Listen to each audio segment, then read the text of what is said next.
ये drama destined with you episode number 3। तो अब तक हमने देखा था कि शिन्यू का एक्सीडेंट हो गया और शुक्र है उसे चोट नहीं लगी थी। के बाद वो नायोन से मिलने जाता है क्योंकि नायोन उसका काफी समय से वेट कर रही थी। नायोन उसे कहती है, क्या तुम अब मुझसे प्यार नहीं करते जो तुम मुझे इतना वेट करवाते हो। तब शिन्यू उसे कहता है कि मेरा एक्सीडेंट हो गया था, इसके बाद मुझे रिपोर्ट लिखवाने जाना पड़ा और इस वजह से मुझे देरी हो गई। सुनकर नायोन कहती है, तुम्हें चोट लगी होगी, हमें हॉस्पिटल जाना होगा। पर वो कहता है कि वो ठीक है, उसे चोट नहीं लगी। और शिन्यू कहता है कि मैं ठीक हूँ। नायोन कहती है, ऐसे कैसे चलेगा, अगर तुम्हें अंदरूनी चोट लगी हो तो कैसे पता चलेगा। शादी के दिन तुम्हें में दर्द होने लगा, हमारी तो शादी ही रुक जाएगी। शिन्यू नायोन को अपनी सारी बात नहीं बताता कि उसके साथ क्या प्रॉब्लम है और इसी वजह से नायोन उससे अपसेट रहती थी।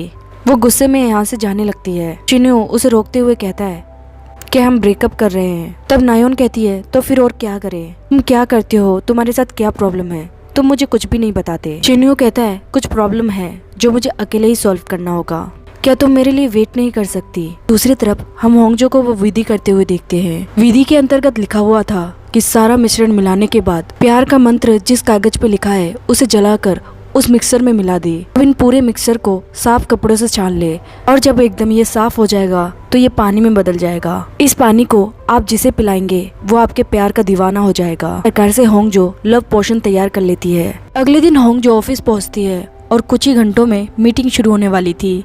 वो चुपके से मीटिंग रूम में जाती है और जे ग्योंग की सीट को ढूंढने लगती है, जिसके बाद वो चुपके से वो लव पोशन कांच के गिलास में डाल देती है और यहाँ पर लोग आने भी शुरू हो जाते हैं। होंगजो छिपकर इस मीटिंग रूम से निकल जाती है और वेट करने लगती है। कुछ ही देर में मीटिंग शुरू हो जाता है। सब लोग अपने अपने सीट में बैठ गए थे। होंगजो छिपके देख रही थी कि जे ग्योंग उस पानी को कब पिएगा। जे ग्योंग भी उस पानी को पीने वाला था, लेकिन उसने उस लव पोशन को पिया या नहीं ये होंगजो नहीं देख पाती क्योंकि उसके पास मिस्टर गॉन का कॉल आ जाता है। मिस्टर गॉन उसे अर्जेंट में बुला रहे थे।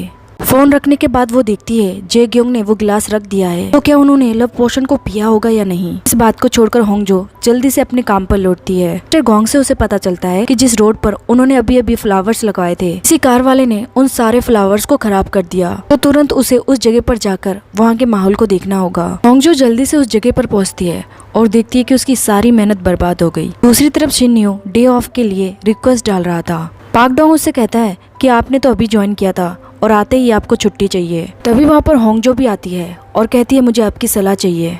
वो कहती है, मुझे बताइए क्या करना चाहिए। जहाँ पे फ्लावर्स लगाए थे किसी नशेड़ी ने उन सबको खराब कर दिया है। न्यू कहता है, उसने ये जानबूझकर नहीं किया था। होंगजो कहती है, ऐसे कैसे, होंगजो सिटी में हम तो छोटी छोटी बात पर केस कर देते हैं, तो इस पर क्यों नहीं। जरूर वो आदमी नशा करके गाड़ी चला रहा होगा, उसने जो नुकसान किया है उसकी भरपाई तो उसे करनी ही होगी। शिन्यू कहता है, एक्सीडेंट के बाद उसने रिपोर्ट लिखवाई और इन्वेस्टिगेशन टीम ने आकर वहाँ पर जांच भी किया, तो पता चला कि उसने जानबूझकर ये सब नहीं किया था। इन सब की भरपाई इंश्योरेंस वाला कर देगा। होंगजो कहती है, तुम्हें कैसे पता, क्या तुम मुझसे मिले थे। शिन्यू कहता है, हाँ ये सब मुझसे ही हुआ था। होंगजो कहती है, वाह तुम इतना खराब काम कैसे कर सकते हो, और इसीलिए आज तुम डेवलपमेंट प्लान मीटिंग में थे। शिन्यू कहता है, तुम्हें कैसे पता मैं मीटिंग में था। होंगजो इस बात को काटती है और जाने लगती है। तभी शिन्यू कहता है, ऑफिस में जाकर एक दिन की छुट्टी ले लो, तुम मेरे साथ ट्रिप पे चल रही हो। होंगजो कहती है, तुम पागल हो गए हो, तुमने मेरी सारी मेहनत बेकार कर दी और वो काम मुझे फिर से करना होगा। जब से मिले हो मुझे टेंशन पर टेंशन दिए जा रहे हो। तुम चाहते हो मैं तुम्हारे साथ ट्रिप पे चलूं, बहुत काम है, नहीं ले सकती मैं छुट्टी। शिन्यू कहता है, तुमने प्रॉमिस किया था कि तुम इस किताब के सारे मंत्र को रखोगी और एक मंत्र मुझे दोगी। तुम्हारा जो भी काम है सीनियर्स को जाकर दे दो। तुम्हारे काम के लिस्ट को मैंने देखा, तुम्हारे साथ सीनियर बहुत ही नाइंसाफी कर रहे हैं, जाकर आज का ऑफ ले लो। जब होंगजो अपने ऑफिस जाती है तो सेबेओल और सेजोंग दोनों उसका मजाक उड़ा रहे थे कि होंगजो को एक जन से रिजेक्शन मिला तो दूसरे वाले ने उसके सारे काम को बिगाड़ दिया। दो हैंडसम आदमियों के पीछे पड़ेगी तो उसके साथ ऐसा ही होगा। होंगजो अचानक खड़ी होती है और मिस्टर गॉन्ग के पास जाकर कहती है, सर मुझे छुट्टी चाहिए। मिस्टर गॉन्ग भी उससे कुछ नहीं कहते और कहते हैं, ले लो, कल मैंने तुम पर ज्यादा ही गुस्सा कर दिया, इसके लिए माफ करना। होंगजो के साथ साथ सेबेओल और सोंगजू सब हैरान हो गए थे कि आज मिस्टर गॉन्ग को क्या हो गया। दरअसल मिस्टर गॉन्ग उदास थे क्योंकि चीफ मैनेजर मायून को अपने बॉयफ्रेंड से धोखा मिला था और मिस्टर गॉन्ग उन्हीं के लिए परेशान हो रहा है। मिस्टर गॉन्ग ने चीफ मैनेजर को मैसेज भी किया पर कोई रिप्लाई नहीं आया। आगे देखती है होंगजो ट्रिप पे जाने की तैयारी कर रही थी। कहती है, 21वीं सदी में इन मंत्रों पे कौन विश्वास करता है, तुम तो पढ़े लिखे लगते हो। यूँ कहता है, इसमें से एक मंत्र गायब है, तुम भी तो 21वीं सदी की हो, फिर भी मंत्र पे विश्वास करने लगी हो। और तब होंगजो आकर उससे वो किताब छीनने लगती है। किताब को पाने के लिए वो शिन्यू को गुदगुदी भी करती है जिसकी वजह से वो दोनों सोफे पे गिर जाते हैं। किताब को लेने के लिए होंगजो शिन्यो के बहुत ही करीब आ गई थी, जिसके बाद उसे किताब मिल जाती है। आगे शिन्यो कहता है, वैसे तुमने उस प्यार वाले मंत्र को कब यूज किया? तब होंगजो कहती है, वो प्यार का मंत्र नहीं, वजन घटाने का मंत्र था। तो मुझे पागल मत बनाओ, मेरा दिमाग बहुत तेज है, वो तो शुरू से लेकर अंत तक के सारे मंत्र मैं बता सकता हूँ, और उसमें से प्यार वाला मंत्र गायब है। जो कहती है, तुम्ही ने कहा था ये मेरी किताब है, तो मैं कभी भी इस मंत्र को यूज कर सकती हूँ। आगे वो दोनों ट्रिप के लिए निकल जाते हैं, जहाँ पर होंगजो सोच रही थी कि जे क्योंग ने वो लव पोशन पिया होगा या नहीं। आगे वो शिन्यो से पूछती है, मुझे दिख रहा है कि तुम्हारे एक्सीडेंट होने के बाद भी तुम्हारी कार बिल्कुल ठीक है। वो कहता है, वो कार अभी भी रिपेयरिंग में है। तब होंगजो कहती है, तो ये तुम्हारी दूसरी कार है, तुम्हारी पिता की वजह से तुम्हारे पास सब कुछ है, तो फिर उस मंत्र से तुम्हें क्या चाहिए? लेकिन मुझे भी तो पता चले कि तुम्हें कौन सा मंत्र चाहिए। शिन्यो उसको इसके बारे में कुछ नहीं बताता। वो कहता है कि सफर बहुत ही लंबा होगा, तुम चाहो तो सो सकती हो। लेकिन होंगजो कहती है, बिल्कुल नहीं, उन्हें से ड्राइवर को बुरा लग सकता है। लेकिन थोड़ी देर में हम देखते हैं कि होंगजो सो गई थी। शिन्यो उसकी तरफ देखता है, फिर वो कार के मिरर को खोल देता है, इससे होंगजो के चेहरे पर धूप नहीं पड़ती। इस तरफ जे क्योंग उस वीडियो को देखता है, उसे होंगजो के लिए बहुत ही बुरा लगता है, और वो होंगजो के डिपार्टमेंट में कॉल करके उसके बारे में पूछता है। सेब्योल ने कॉल उठाया था, पति की होंगजो ने आज छुट्टी ली है। जिसके बाद जे क्योंग उन दोनों को मिलने के लिए बुलाता है। तो वो दोनों बहुत ही एक्साइटेड थी ये जानने के लिए कि जे क्योंग ने उन्हें यहाँ पर क्यों बुलाया है। जे क्योंग उससे कहता है, तुम दोनों में से किसी ने उस वीडियो को बनाया है और पोस्ट किया है, क्योंकि कल रात को तुम दोनों भी होंगजो के साथ थी। तब वो दोनों इसके लिए जे क्योंग से माफी मांगते हैं, आगे से ये हरकत मत करना, क्योंकि इन सब से दूसरों को हर्ट होता है। उसके जाने के बाद सेजोंग कहती है, मिस्टर गोंग के लिस्ट में अब हम बुरे बन गए हैं। तब सेबोल कहती है, कोई बात नहीं, इक्ष लड़ाने के लिए शिन्यो तो है। और फिर वो दोनों हंसकर यहाँ से चली जाती है। आगे देखती है होंगजो और शिन्यो लोकेशन पर पहुंच गए थे। जो कहती है, इस घर का मालिक अगर हमें गर्मा गर्म खाना खिला दे तो मजा आ जाएगा। तब शिन्यो कहता है, यहाँ पर कोई नहीं है, ये हमारा फैमिली विला है, इसका मतलब है इस पूरे विले में हम दोनों अकेले होंगे। ये सुनकर होंगजो शर्माने लगती है और कहती है, हम दोनों के अकेले होने से तुम्हें कोई प्रॉब्लम है? शिन्यो कहता है, हाँ, अकेले पाकर अगर तुमने मुझ पर डोरे डाल दिए तो। वो कहती है, अपने दिमाग में एक गांठ बांध लो, तुम दूसरे के लिए अट्रैक्टिव हो सकते हो पर मेरे लिए नहीं। शिन्यो कहता है, जल्दी चलो, हमें पहाड़ की तरफ चलना है, जो विधि हमें करनी है उसकी सामग्री वहीं मिलेगी। होंगजो उससे पूछती है वो क्या चीज है, और पता चलता है कि वो एक फ्लावर है। इस फ्लावर का नाम सुन के होंगजो उससे पूछती है, क्या तुम्हें कोई बीमारी है? और उसे समझ आ जाता है कि वो इलाज के मंत्रों को यूज करना चाहता है। वो कहती है, कैसे लॉयर हो तुम?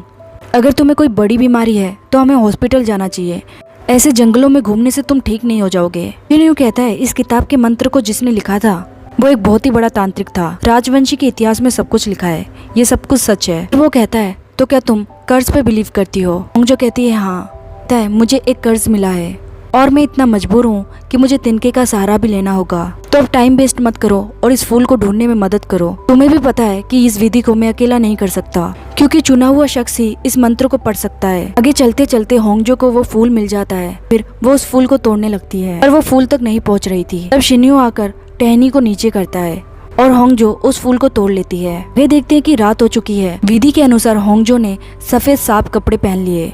जब शिन्यो होंगजो को इस ड्रेस में देखता है तो एक पल के लिए वो उसे देखता रह जाता है, क्योंकि होंगजो इस ड्रेस में काफी सुंदर लग रही थी। आगे होंगजो कहती है, पूरी तैयारी हो चुकी है। इसके बाद वो विधि को शुरू करते हैं। इलाज का मंत्र, तन मन को शुद्ध करके सफेद कपड़े पहन ले। जिस दिन पूर्णिमा की रात हो उसी दिन इस विधि का अनुष्ठान किया जाए। आगे होंगजो उस विधि के सारे सामग्री को मिलाती है, जैसा मंत्र में लिखा था। वो उन सामग्रियों को एकदम बारीक पीस लेती है। आगे मंत्र के अनुसार पूरे दिल से ये दुआ करते हुए कि मरीज ठीक हो जाए, उसके हाथों में लिखे जिंदगी। जिसके बाद उस मंत्र के पन्ने को जलाकर मरीज की तरफ फूंक दिया जाए। होंगजो इस विधि को पूरे उस मंत्र के हिसाब से करती है। थोड़ी देर के बाद देखते हैं कि शिन्यो के दिल में दर्द होने लगता है। होंगजो उससे पूछती है, क्या तुम ठीक हो रहे हो? शिन्यो कहता है, पता नहीं, लेकिन दर्द बढ़ रहा है। होंगजो से कहता है, तुम अंदर चली जाओ। होंगजो कहती है, मुझे नहीं जाना, मुझे देखना है कि तुम्हारे साथ क्या होता है। शिन्यो उस पर गुस्सा कर देता है, फिर उससे कह देती है, तुम मुझ पर गुस्सा क्यों दिखा रहे हो? हमारे कहने पर मैं यहाँ तक आई और इस बेढंग की ड्रेस को भी पहना। मैंने तुम्हारी मदद करने की पूरी कोशिश की। शिन्यो कहता है, ये बेढंग की ड्रेस नहीं है, मुझे तुम इस पे बहुत ही अच्छी लग रही हो। होंगजो सोचती है कि आज इसे क्या हो गया है। दूसरी तरफ देखते हैं, शिन्यो के हाथ में जो जिंदगी लिखी हुई थी वो उसके हाथों में समा जाती है। रात को होंगजो सोच रही थी क्या उस मंत्र ने काम किया होगा या नहीं। अगर ये मंत्र काम करता है तो इसका मतलब प्यार वाला मंत्र भी काम करेगा। इसलिए वो शिन्यो के रूम के पास चली जाती है। वो उसे कई बार बुलाती है लेकिन शिन्यो कोई जवाब नहीं देता। अंदर हम शिन्यो को देखते हैं, वो सपने में था। सपने में वो देखता है कि एक छोटी लड़की फूल को तोड़ने की कोशिश कर रही है, लेकिन वहाँ तक उसका हाथ नहीं पहुँचता और तब एक लड़का उस टहनी को नीचे करता है। तभी शिन्यो की आँख खुल जाती है और वो पूरी रात ऐसे ही जाग के निकाल देता है। अगले मॉर्निंग होंगजो पूरे विला में शिन्यो को ढूंढ रही थी और ढूंढते ढूंढते शिन्यो उसे मिल जाता है। वो उसके पास आकर कहती है, मुझे लगा तुम मुझे छोड़कर चले गए, वैसे काफी निखर रहे हो, लग रहा है मंत्र ने काम करना शुरू कर दिया है। तब शिन्यो कहता है, ऐसा नहीं है, जाकर अपना सामान पैक कर लो, क्योंकि जब से मंत्र यूज किया है तब से मेरी तबीयत और भी बिगड़ रही है। जो गाड़ी में सामान डालते हुए कहती है, यकीन नहीं हो रहा इतनी खूबसूरत जगह में आकर हम जा रहे हैं। अभी उसके पास जेक्योंग का कॉल आता है। कॉल उठाती है और जेक्योंग उससे कहता है कि उस वीडियो की वजह से तुमने छुट्टी ली है। होंगजो कहती है नहीं। जेक्योंग कहता है, अच्छी बात है, मुझे तुम्हारी फिक्र हो रही थी, वैसे तुम कल तो ऑफिस आ रही हो ना, कल ऑफिस के बाद मिलते हैं और मैं तुम्हें मैसेज करके बता दूंगा कि कहाँ मिलना है। होंगजो को बिलीव नहीं हो रहा था कि जेक्योंग उसके लिए परेशान हो रहा है। न्यू उसे कहती है, लगता है प्यार के मंत्र ने काम करना शुरू कर दिया है, तो तुम भी खुश हो जाओ, तुम्हारा मंत्र भी काम करेगा। न्यू उसे कहता है, उसने ऐसा तो नहीं कहा कि वो तुम्हें प्रपोज करने वाला है।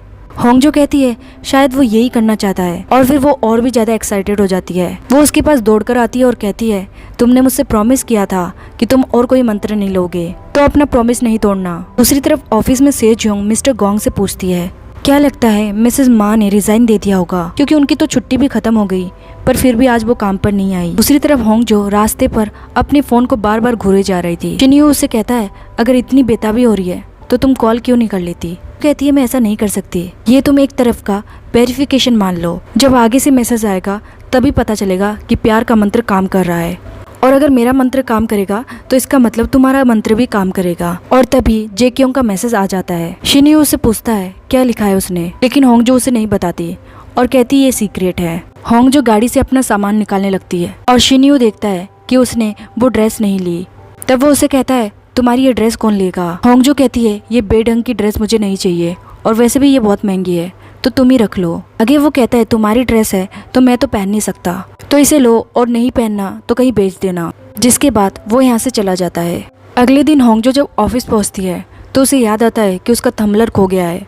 वो अपना थम्बलर ढूंढने लगती है और तब मिस्टर गोंग कहते हैं, तुम्हारा थम्बलर मेरे पास है। होंगजो देखती है कि थम्बलर के अंदर लव पोशन और नहीं है। वो मिस्टर गोंग से पूछती है, क्या आपने वो पानी पिया था। और फिर मिस्टर गोंग मुस्कुराते हुए कहते हैं, तो क्या नहीं पीना चाहिए था। तब मिस्टर गोंग उससे कहते हैं, एक तो तुम्हारा थम्बलर फर्श पे पड़ा हुआ था और मैंने इसे संभाल के रखा, ऊपर से तुम मुझ पर गुस्सा दिखा रही हो। तभी वहाँ पर चीफ मैनेजर मायूम आ जाती है। वो कहती है, ग्रीनविच डिपार्टमेंट में ऐसे चिल्लाना मना है। वो ये मिस्टर गोंग के लिए कह रही थी। आगे वो कहती है, शाम को डिपार्टमेंट के सभी टीम के लिए डिनर रखा गया है, तो कोई बहाना मत देना और सब वहाँ पहुँच जाए। तभी होंगजो को याद आता है कि शाम को 7 बजे जेकोंग से उससे मिलने जाना है। लंच करने के लिए कैफेटेरिया में जाने लगती है। तब होंगजो शिन्यो को सामने देखती है। वो उसे पकड़कर उसके कान में कहती है, टीम डिनर की वजह से जेक्योंग के मिलने का टाइम बदलना पड़ा। उन्होंने मुझे कल मिलने को बुलाया है, यानी कि प्यार का मंत्र काम कर रहा है। तब शिन्यो उससे कहता है, तुम कुछ ज्यादा करीब नहीं आ गई। आगे होंगजो उससे दूर होते हुए कहती है, वैसे तुम कैसे हो, क्या तुम्हें कुछ महसूस हुआ। तब शिन्यो कहता है, नहीं, बल्कि इसके बाद और भी चीजें बदतर हो रही है। होंगजो कहती है, सब्र करो, तुम जल्दी ही ठीक हो जाओगे, और तुम्हें बेटर लगने लगे तो मुझे फोन करके बताना। उसके जाने के बाद शिन्यो के सीने में फिर से दर्द शुरू हो जाता है और उसे लगता है कि वो आज काम नहीं कर पाएगा, जिसके वजह से वो घर चला आता है। वो यहाँ आकर देखता है कि नायोन उसके घर के बाहर बैठी है। फिर वो दोनों घर के अंदर चले जाते हैं। नायोन उसका चेहरा देखकर कहती है, मैंने कहा था मैं तुम्हें डिस्टर्ब नहीं करूंगी, और फिर भी मैं यहाँ पर आ गई, इसलिए तुम नाराज हो।